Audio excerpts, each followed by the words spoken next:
السلام علیکم، welcome to my YouTube channel. امید ہے کہ آپ سب خیریت سے ہوں گے۔ تو آج ہم پڑھیں گے روح کی پکار۔ یہ خواجہ شمس الدین عظیمی کی بک ہے۔ خواجہ شمس الدین عظیمی پاکستان کے ایک معروف روحانی اسکالر ہیں۔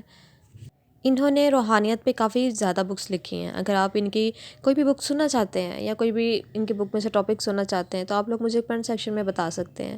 اور اس کے علاوہ جو میرے چینل پہ نیو ہے، سب سے پہلے تو وہ میرے چینل کو سبسکرائب کر لیں تاکہ جب بھی میں کوئی ویڈیو اپلوڈ کروں تو آپ لوگوں کو فوراً سے نوٹیفیکیشن مل جائے۔ اور یہ آپ لوگ کی طرف سے ہمارے لیے بھی ایک حوصلہ افزائی ہوتی ہے، پھر ہمارے دل میں بھی شوق پیدا ہوتا ہے کہ ہم آپ کے لیے اچھے سے اچھا کنٹینٹ کریٹ کریں جس سے آپ لوگوں کو فائدہ ملے، آپ لوگوں کو کچھ نالج ملے اور آپ لوگ سوشل میڈیا کا یوز کرتے ہوئے ویڈیوز سن کر کچھ شعور حاصل کر سکیں۔ تو آج کا ٹاپک حضور نبی کریم صلی اللہ علیہ وآلہ وسلم کے ایک ارشاد کے بارے میں ہے۔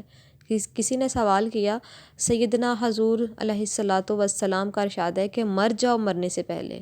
حضور صلی اللہ علیہ وآلہ وسلم کے اس حکم پر عمل کرنے کے لیے ہمیں کیا کرنا چاہیے؟ جواب: سیدنا حضور علیہ الصلاۃ والسلام کے اس ارشاد مبارک کے بارے میں کہا جاتا ہے کہ انسان خواہشات کو ختم کر دے یا خواہشات پر غلبہ حاصل کر لے۔ تصوف کا قانون یہ ہے کہ زندگی خواہشات کا دوسرا نام ہے۔ خواہشات اگر نہ ہوں تو زندگی بے معنی ہو کے رہ جائے۔ کھانا ایک خواہش ہے، پینا ایک خواہش ہے، سونا ایک خواہش ہے، اللہ اور رسول کے معاملات میں احسار کرنا ایک خواہش اور جذبہ ہے، وغیرہ وغیرہ۔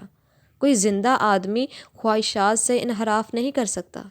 زندہ رہنے کے لیے ضروری ہے کہ اس کے اندر تسلسل سے خواہشات پیدا ہوتی رہیں۔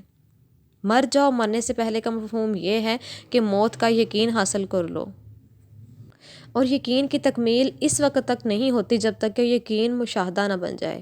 انسان کو جب موت کا یقین ہو جائے تو وہ مرنے کے بعد کی زندگی سے واقف ہو جاتا ہے۔ ہمیں اس بات کا یقین حاصل ہے کہ دنیا میں ایک جگہ لندن ہے اور دوسری جگہ لاہور ہے۔ یہ یقین ہی ہے جو ہمیں لندن پہنچا دیتا ہے اور لاہور بھی لے جاتا ہے۔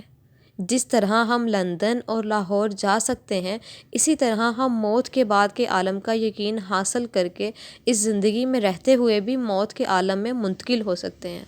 چونکہ موت کے بعد کے عالم کو ہم دیکھتے ہیں، اس لیے لندن اور لاہور کی طرح وہاں جانا بھی ہمارا اختیار بن جاتا ہے۔ موت سے ہم اس لیے ڈرتے ہیں کہ ہم موت کے بعد کی زندگی سے ناواقف ہیں، اور ناواقفیت کی وجہ یہ ہے کہ ہم اپنے یقین کو متحرک نہیں کرتے۔ موت دراصل ایک عالم سے دوسرے عالم میں منتقل ہونے کا نام ہے۔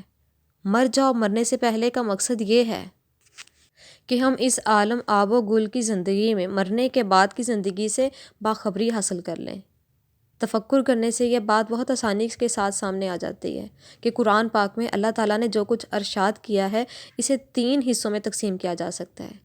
ایک حصہ میں معاشرتی قواعد و ضوابط ہیں، یعنی انسان کو زندگی میں کن اقدار کا پابند ہونا ضروری ہے۔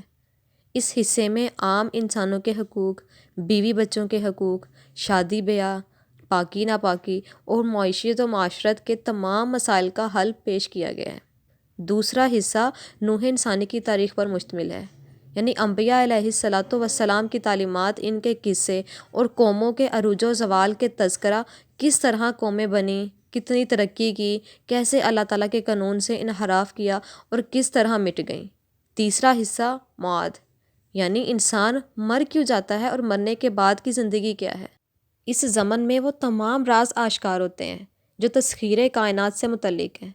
کائنات کو مسخر کرنے کے لیے قوانین میں اور فارمولوں میں یہ بات سامنے آتی ہے کہ ٹائم اور اسپیس، یعنی زمان و مکان کی نفی کس طرح ممکن ہے۔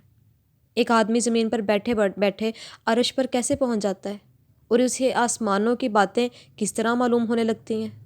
ظاہر ہے ان مراحل سے گزرنے کے بعد جب انسانی دماغ کو اتنی سکت مل جائے کہ وہ آسمانوں میں ہونے والی باتیں، درپیش آنے والے حالات تو واقعات کو دیکھ اور سمجھ لے، تو اس کے لیے زمین پر موجود کسی شے کو چاہے اس کا فاصلہ کتنا ہی ہو، دیکھ لینا اور اس کے متعلق معلومات حاصل کر لینا معمولی بات ہے۔ موت کے بعد کی زندگی کیا ہے؟ آدمی مرنے کے بعد کہاں جاتا ہے؟ وہاں اس کی بودباش کی کیا قدریں ہیں؟ کیا کھاتا ہے اور کس طرح گفتگو کرتا ہے؟ یہ سب باتیں قرآن پاک میں معاد کے عنوان سے بیان کی گئی ہیں۔ یہی باتیں چونکہ سمجھ میں نہیں آتی اس لیے متشابہات کہہ کر چھوڑ دی جاتی ہیں، حالانکہ قرآن پاک میں کوئی بات متشابہ نہیں ہو سکتی، کیونکہ اللہ تعالیٰ نے قرآن پاک کی پہلی آیتوں میں اس کی وضاحت کر دی ہے۔ یہ کتاب، نہیں شک اس میں۔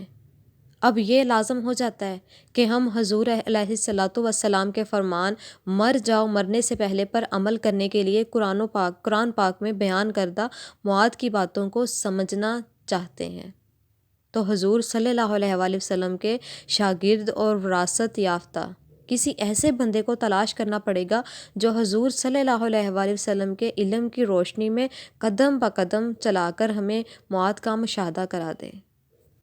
امید ہے کہ اس ٹاپک سے آپ لوگوں کو لازمی کچھ نہ کچھ فائدہ ملا ہوگا، کچھ علم ایسے آپ لوگوں کو ملے ہوں گے کہ جو آپ لوگوں نے شاید اتنے گہرائی سے کبھی نہیں سوچے، یا ایسی باتیں بھی ہو سکتی ہیں کہ جس کے جواب آپ لوگوں کو کسی دوسرے نے اتنے اچھے طریقے سے نہ دیے ہوں۔ تو ایسی مزید ویڈیوز کو سننے کے لیے سب سے پہلے تو میرے یوٹیوب چینل کو سبسکرائب کریں، اپنی دعاؤں میں یاد رکھیں، اپنا ڈھیر سارا خیال رکھیں۔ انشاءاللہ ملتے ہیں ایک نئی ویڈیو کے ساتھ، ایک نئے ٹاپک کے ساتھ۔ اللہ حافظ۔